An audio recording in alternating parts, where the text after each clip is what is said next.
In Homestead, Pennsylvania, someone is raping elderly women in the dead of night. That was a despicable crime. Certainly a lot of fear. Police have clues, but no suspects. Somebody that we knew and that was just getting off, watching us. Then a psychic has a vision of the attacks. Horrible violence and screaming. And the attacker. This guy was like Spider-Man. She also makes a chilling prediction. We were gonna have a murder rather than a vicious assault. Can her mysterious visions help the police to catch a rapist before he becomes a killer?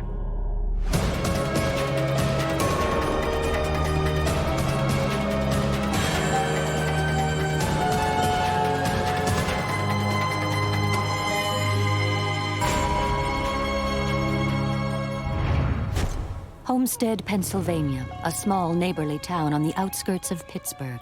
You knew the next-door neighbors so well, they were like your own family. A town built on steel. Armor for tanks, armor for the ships. We were very much an important part of World War II in Homestead. But in the mid-1980s, U.S. Steel is leaving Homestead, and with it, 15,000 jobs disappear. It sort of was like a death blow to Homestead. And something else is unraveling the fabric of this close-knit community. A rapist is attacking elderly women in their own homes in the dead of night. It's like somebody raped my mother. The first assault took place on August 10th, 1983. An 86-year-old woman living alone is attacked and raped in her bedroom. Detective Tom Hobart is the first officer on the scene. Most people in the town knew each other. If you didn't know them, you knew family members. You knew someone associated with that family. That was a despicable crime. We'd take a lead and we would exhaust that lead. We worked that case for a number of years, and it seemed like at everything we were doing, we were running into dead ends. No arrest is made and the case goes cold. But 2 years later, a 61-year-old woman is raped in her second-floor bedroom, a carbon copy of the first assault. I was born and raised in this town. The first two victims I knew personally. These are our folks. These are our people. We knew them. We knew their sons, their daughters. People tend to forget. They didn't immediately associate the two crimes. We, however, associated immediately just because of the MO, if you will. Though police know the rapes are connected, they have no suspect. The victims never saw anything. The victim would awake with him placing something over their face, whether it was a pillow, a blanket, whatever he could.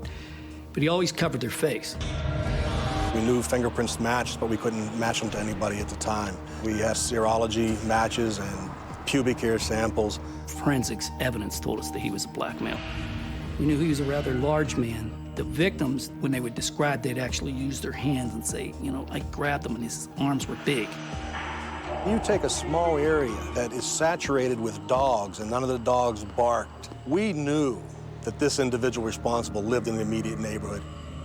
He was probably a younger man because his method of entering these homes, he had to be strong, he had to be agile. Forensically, we had the evidence from the very beginning. We just didn't have a suspect. But you got to imagine, other crimes go on. We're a small town, a small department, so we had to pool resources as we need them. We couldn't let the rest of the town suffer because of these incidents. The rapist leaves clues, but the police still have no suspects, and there is no arrest. Then, 18 months later, a third attack. A 75-year-old widow raped in her second-floor bedroom. Evidence was pointing to one person that they realized they had a serial rapist on their hands. The interviewing the women broke your heart. It was very, very embarrassing for them to sit down and talk to me. I was a young man. It just became very personal. Saving this community was our mission. The frustration that set in from not being able to find the assailant. I don't think Hobart went home for a week. I mean, when he did go home, I had to order him home. With the culprit still at large, Detective Hobart does something unusual. His brother met a psychic at a party and suggests she might be able to help. He's very skeptical of psychics, and he had went to a party in the Greensburg area, where Nancy's from, and he had met her at the party, and that she was a psychic, and she did a couple neat things that he thought were pretty neat. We chased all our forensic leads down. We hit dead ends with those. When you ask a policeman how to do something, you get a police response. Policemen think the same way. We may as well get someone in from the outside who can give us a new perspective. Whether it was good information or bad information, it was going to be new information. And when he gave me this idea, I thought, why not? You know, I kind of fluffed it off at first, and then I realized, you know, he's serious. And I said, hey, let's go for it. See what can happen. It certainly couldn't hurt. Nancy Myer is a psychic who specializes in what she calls ranging. What I usually use when I'm working on cases, the environment itself. The whole environment absorbs what happened. It runs as a movie, but I'm in it, and I can pull the information out. I contact Nancy, and I asked Nancy if she could meet with me, maybe provide me with whatever she could do to help. Give me a time and I'll be there, because these women who were being assaulted were the age of my own mother. I had hoped that Nancy would come in and say, here we go, this is the guy you're looking for, let's go knock on his door, and I'd open the door and I'd arrest him and the case would be over. That's not what happened. But before the psychic gets a chance to meet the detective, there is another rape, just 2 weeks after the third. A 64-year-old woman is viciously assaulted in her second-floor bedroom, but police still have no one in their sights. When they finally meet, Detective Hobart tells the psychic nothing about the case. I wanted her to be able to come in and tell me something, not me tell her. She did request that her and I walk the general area because she said that she would get a better read, better vibrations on what she was looking for. I walked several steps behind Nancy and let Nancy lead the way. As they walk through the 2-block area where all 4 of the rapes occurred, Nancy Myer appears to tune in on the crimes. Several times, she stopped right in front of one of the homes and would say, I'm getting some bad feelings from this house. The assaults were so bad, it came right through the walls of the house. Okay. Somehow, Nancy Myer is able to pinpoint information that only the police knew. Remarkably, she is able to tell the detective in which homes the attacks occurred. Picking the homes where the assaults took place, it was uncanny. She was saying things that no one told her, but I knew to be fact already. And now, Nancy claims she can see the actual attacks. In the images, I saw that he was African American. It was his neighborhood. He knew the streets. He knew how to get from one house to the other. He even recognized the people. And then I'd be looking up at the side of the house, realizing this guy was like Spider-Man. He climbed drain pipes. He went up the sides of houses. He was going in second-story windows. He clearly enjoyed the risk. As to how that entry was made were very, very accurate, as if she almost knew what had taken place. He would come in the window, and he would stand for a while looking at his victim sleeping. And it was very clear by the time I got to the 4th property that I was picking up the exact same thought patterns on every single one of those properties. There was no deviation. But what she tells the detective next is something he didn't know. It was a street light, and as he turned to look to the street, I got a good visual of his face. So I'd ask her, I said, if you could draw him? And she said, yeah. And I said, holy hell, we got the break we've been hunting for. But is it enough to stop a serial rapist before he strikes again? In Homestead, Pennsylvania, a faceless rapist is targeting elderly women in their homes. Stymied, the police call in a psychic for help. Whether it was good information or bad information, it was going to be new information. Who claims to see the attacker's face. And as he turned, I got a good visual of his face. Something no one up to now had been able to do. We got the break we've been hunting for. Because Nancy's psychic description of the rapist is so specific, Detective Hobart brings in a police sketch artist. He's got a broad face, the eyes. Mainly, we use composites and sketch artists to eliminate people more so than who it is, it's who it isn't. Most people have seen the overlays that are... We actually had a sketch artist that did the drawings. He changed whatever Nancy was feeling that wasn't right. He changed. He has this leather hat. Every time I visualize him, he has this hat on. Normal practice is to remove anything like a hat from the sketch so as to focus on the suspect's features, but producing a police sketch based on the word of a psychic is anything but normal. I'm off to the side. I have nothing to do with Nancy explaining the sketch artist. I'm just accompanying her. And it's a long day. The hat's not right. You have to move the hat this way. You have to move. I was becoming frustrated, and the sketch artist was becoming frustrated. It's a hat. It's a hat. You know, but no, a hat had to be a certain way. But we got in an argument over the hat. You don't put a hat on a sketch. This is against protocol. You don't do it. And I said, yes, but if people are to recognize him, the hat has to be on him because he's never without it. As far as a clue that we were going to go out and everybody had a hat on, and that wasn't the situation. A lot of people wear hats. Nancy explained a black leather cap, and she had it over and over. I felt sorry for the sketch artist, how many times she made him change that hat. And we told our officers, look, this is not an official wanted poster. This is not something that a victim of a crime has produced. This came from Nancy, a psychic. And as most people have seen sketch artists, they're never going to be a photograph. But we were still looking at this saying, hey, it's better than what we had. A very broad nose at the bottom. But before the psychic sketch is even circulated, the rapist strikes yet again. April 24th, 1987, just 5 weeks after the last attack, a 76-year-old widow is assaulted in her home. Each one escalated, that he became much more aggressive. The entire town is on edge. Not panic, but it was certainly a lot of fear. We had now formed an actual task force where we were on the streets every day. So there were a lot of tired policemen from Allegheny County and the sheriff's departments. With the attacks intensifying, police ask the psychic for help again, but this time she takes a different approach. And I said, I think we need to get ahead of this guy and start using my abilities to figure out where he's going to target next. And as we crossed over one street, I could pick up this man walking around late at night, checking out when people's lights were going off. And I noticed that he was on this street quite a bit. And I said to Tommy, this has to be near where he's living because I keep sensing him. And what the psychic says next is the last thing that police wanted to hear. Nancy said, we have to get this guy. We're going to have to get him soon because we were going to have a murder rather than a vicious assault.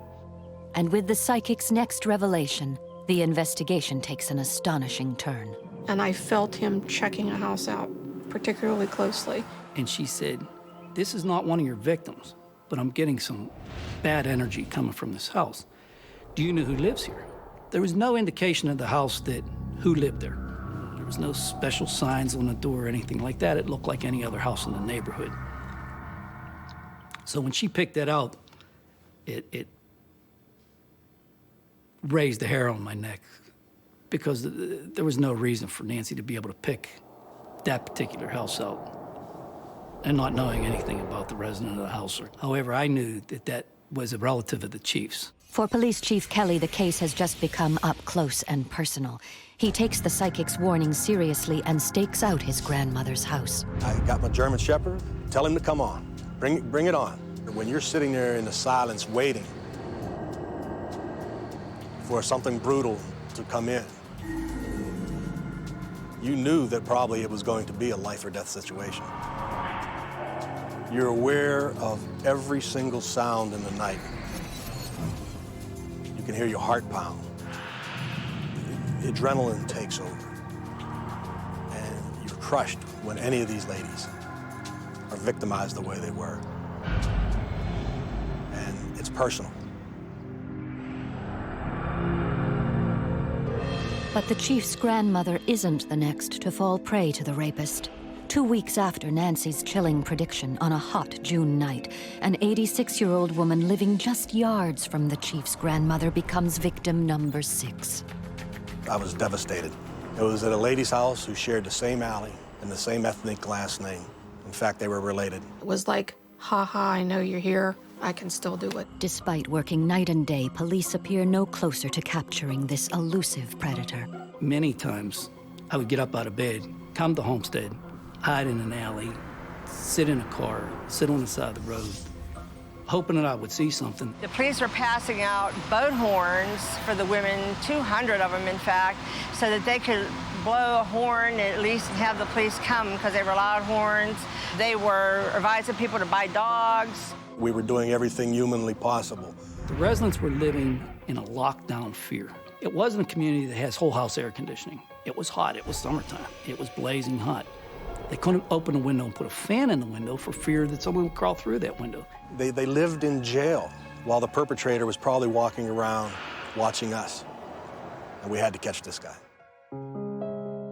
I was riding up the hill and I saw this elderly lady that I knew carrying some grocery bags up the hill. And I stopped and I says, come on, get in, I'll ride you home. It's just too hot. And you shouldn't be walking in this hot day, you know. It gave her a little bit of hell.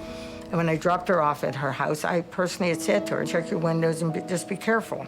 And she says, okay, you know. I just walked into the station and Chief Kelly said, we had another rape yesterday. And I said, oh man, like who was it? And he mentioned the name, and it was the lady that I had taken up the hill. Despite the mayor's warning, on August 25th, the 76-year-old lady became the 7th victim. It was 2 months after the 6th attack, but this time the violence has escalated to a dangerous level.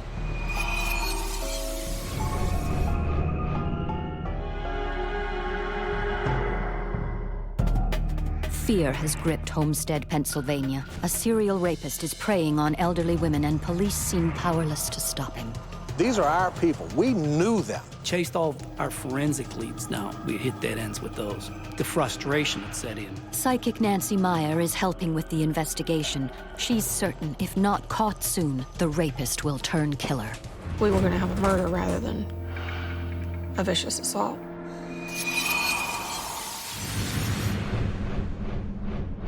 At the scene of the last rape, they had found a large knife on the steps of her home that he had threatened to cut her throat if she didn't stop fighting. We were convinced 100% that we were dealing with somebody that we knew and that was just getting off, watching us. But it was, again, looking for that proverbial needle in a haystack. He wasn't going to appear to be public enemy number one. He was going to appear to be a nice young man. With the investigation hitting a wall, Detective Hobart again contacts the psychic.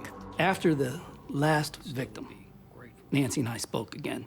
I was eating, sleeping, and drinking this case, along with other officers. I wasn't the only officer doing that. I'm sure that my frustrations of being unable to locate this guy were starting to show. And I said, Tommy, you're going to have him by next week. It's going to be over with. You're going to arrest him. You won't need me anymore.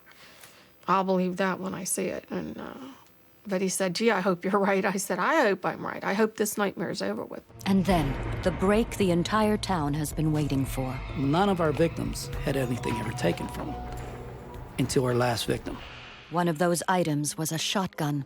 Phone rang, it's 3 o'clock in the morning. It was a guy I know, and he said, I know who you're hunting for. I said, come on. They took a shotgun last night, didn't they? We never publicized that. Never. And he said, it's over Steel City Arms over in Braddock. The guy's trying to sell it. I can set it up for you. The informant sets up the buy, and the police, armed with the psychic's sketch, stake out the pawn shop and wait. When the suspect arrives and takes back possession of the gun, the police are there to arrest him. And I had the sketch sitting next to me on the seat. And he turned and kind of looked at me. I said, this was like a photograph of this guy. And of course, at the time, my belief in psychics went sky high. When he did return and when he did take back custody of the shotgun, they were there to arrest him on a charge of receiving stolen property. And to this point, they didn't have his fingerprints. We brought him into the police department, Mirandized him, his rights, rolled his fingerprints. We had a district attorney there advising us to make sure that every move we made was calculated, that there's not going to be any mistakes.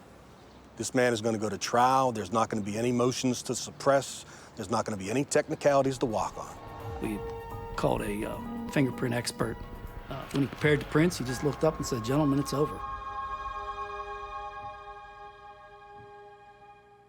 You would have thought everybody in the room would have been high-fiving or yelling or screaming.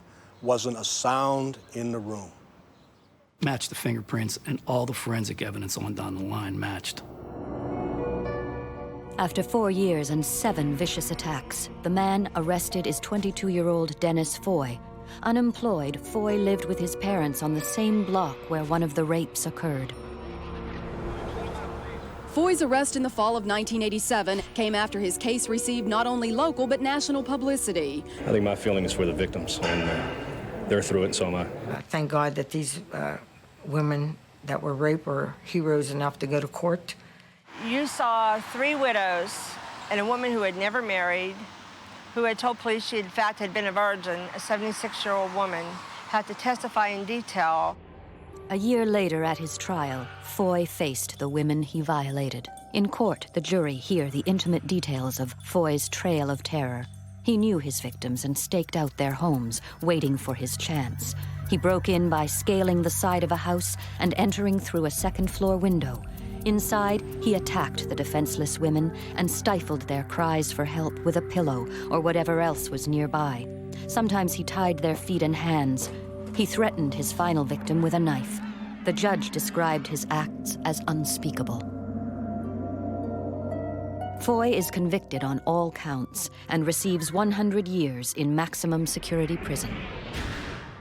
With no inside knowledge, how could psychic Nancy Myer have known so much about this case? She knew the attacker was African American, lived in the neighborhood, and knew his victims. Through her psychic ranging, she described how he entered each home through the second-story window, and she correctly predicted when the investigation would be over. And what about that hat? When Dennis Foy was arrested, he wore a hat eerily similar to the one Nancy had the sketch artist draw. If you're gonna put a hat on somebody, you put a hat on, whatever. But she wanted it tilted a certain way. She wanted it to be, to cover a certain part, you know, the head. The things that amazed me is she hit so many things right. And the last thing was the hat. She just hit, the hat was just, it was there. It was the way she described it and painstakingly described it. Today, Homestead, Pennsylvania is bouncing back from economic downturn. We haven't bounced back to where we should be, but we had a developer that bought the U.S. Steel property. Right now it's called the Waterfront. But no one can forget those 5 years when one man held an entire community hostage. You know, these acts affect a lot of people. Thank goodness they caught him. Who knows what the next step might have been. You'll never lose that feeling, you know. You'll never lose the feeling that you could have done more for these people. Just to do it for fun, I don't think so. It's not fun ranging assaults like that. There's nothing fun about it. But when it gets results, then it's worth it. She said we would have them, and it wasn't shortly thereafter that we did. So, you explain it.